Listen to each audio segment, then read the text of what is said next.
فضيحة جديدة للقوات الغازية الإماراتية. ذكر موقع عميد الاس آي البريطاني عن وجود مرتزقة أجانب يعملون في قيادة عسكرية عليا ويشاركون في القتال في اليمن. إلى التفاصيل.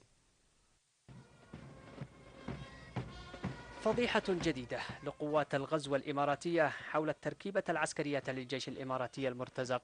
نحن لا نتبلى على أحد، فقوات النخبة الإماراتية المنتشرة في اليمن تخضع لإمرة ضابط استرالي. هذا ما كشفه موقع ميدل إيست آي البريطاني. لم يكن خلفان ولا هيان ولا مكتوب ولا حتى مواطنا إماراتيا بسيطا قائدا لمؤسسة مهمة مثل الحرس الرئاسي الإماراتي، بل هو مرتزق أسترالي يدعى مايك هاندرمارش، يتقاضى مبلغ قدره 500 ألف دولار.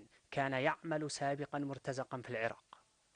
الموقع البريطاني كشف أيضا بوجود مرتزقة أستراليين آخرين يشغلون مناصب قيادية عليا في الإمارات ومرتبطون بالقيادة السياسية العليا في الإمارات، ويشرف عليها شخصيا محمد بن زايد.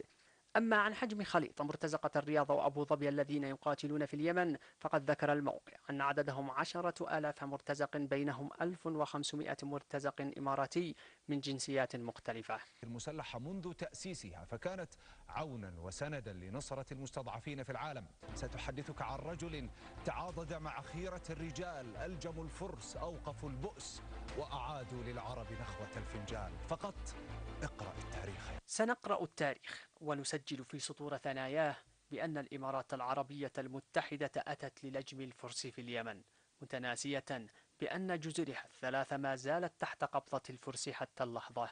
وسنذكر بأنها أتت لإعادة نخوة العروبة من بلد وأصل العروبة اليمن، بمرتزقة بلاك وتر الإجرامية ومجرمي العالم بأسره.